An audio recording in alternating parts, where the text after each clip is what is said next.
સોનું અને ચાંદી ખરીદવા માંગતા લોકો માટે અત્યાર સુધીના સૌથી મોટા સમાચાર। સોના અને ચાંદીના ભાવમાં ઇતિહાસનો સૌથી મોટો કડાકો બોલાયો છે। માત્ર 2 થી લઈને 3 જ દિવસમાં 1 લાખથી લઈને 1.5 લાખ સુધીના ઘટાડા જોવા મળ્યા છે। નમસ્કાર દર્શક મિત્રો, સ્વાગત છે તમારું ખેડૂત વિકાસ યુટ્યુબ ચેનલમાં।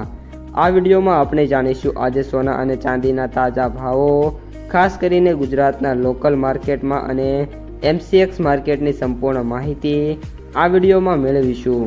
જો કે આજના દિવસમાં સોના અને ચાંદીના ભાવ શું ચાલી રહ્યા છે અને સોના અને ચાંદીના ભાવમાં કેટલો ઘટાડો થયો છે એ તમામ માહિતી વિશે આ વિડીયોમાં વાત કરીશું।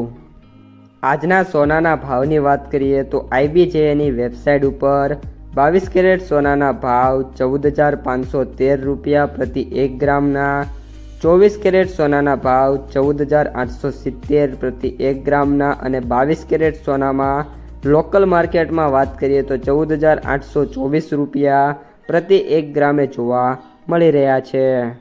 MCX ઉપર સોનાના ભાવની વાત કરીએ તો જે 5 ફેબ્રુઆરી વાયદો છે એમાં 1,38,802 રૂપિયા ઉપર સોનું ટ્રેડ થઈ રહ્યું છે। ઘટાડાની વાત કરીએ તો આજે 3,415 રૂપિયાનો ઘટાડો માર્કેટ ઓપન થતાં જ જોવા મળ્યો છે અને પર્સન્ટેજ વાઇઝ 8% ઘટાડો છે સોનામાં જોવા મળ્યો છે। આમ સોનાના ભાવમાં વાત કરીએ તો કન્ટિન્યુઅસલી અત્યારે ઘટાડા જોવા મળી રહ્યા છે। મે બી એન્ડ ઓફ ધ ડે હજી પણ 5 થી લઈને 8,000 રૂપિયા અથવા તો 10,000 રૂપિયા સુધીના જે ઘટાડા છે એ આજે સોનાની અંદર જોવા મળી શકે છે।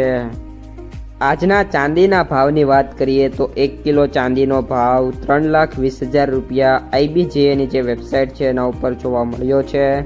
100 ગ્રામ ચાંદીનો ભાવ 32,000 અને 1 ગ્રામ ચાંદીનો ભાવ છે 320 રૂપિયા। આ જે છે મિત્રો જાન્યુઆરી 31નો ડેટા છે। MCX ઉપર હવે વાત કરીએ તો આજના ચાંદીના ભાવની MCX ઉપર વાત કરીએ તો 2,49,713 રૂપિયા ઉપર વાયદો ટ્રેડ થતો જોવા મળી રહ્યો છે। એક્સપાયરી 5 માર્ચની છે અને ઘટાડાની વાત કરીએ તો ઓલમોસ્ટ 16,000 રૂપિયા અને 6% સુધીના જે પર્સન્ટેજ વાઇઝ છે ઘટાડા જોવા મળી રહ્યા છે। આના લીધે અત્યારે જે સિલ્વર ETF છે અને સાથે જ ગોલ્ડ ETF એમાં પણ 5 થી લઈને 8% સુધીના જે કરેક્શન છે એટલે કે ઘટાડા છે એ જોવા મળી ગયેલા છે। હવે મિત્રો જે લોકો સોના અને ચાંદીમાં રોકાણ કરવા ઈચ્છે છે એમના માટે વાત કરીએ તો અત્યારે મિત્રો વોચ એન્ડ વેઇટની સ્થિતિ આવી ગઈ છે। આગામી થોડાક દિવસોની અંદર સોનું અને ચાંદી કઈ રીતની મૂવમેન્ટ કરે છે, સાથે જે સપોર્ટ રેસિસ્ટન્ટ છે એ તોડે છે કે પછી તેનાથી સપોર્ટ લઈને અપ જાય છે એ જોવાનું રહ્યું। એટલે જે પણ મિત્રો અત્યારે સોના અને ચાંદીમાં ઇન્વેસ્ટ કરવા માંગતા હોય એ લોકો માટે અત્યારે વોચ એન્ડ વેઇટની સ્થિતિ આવી ગયેલી છે।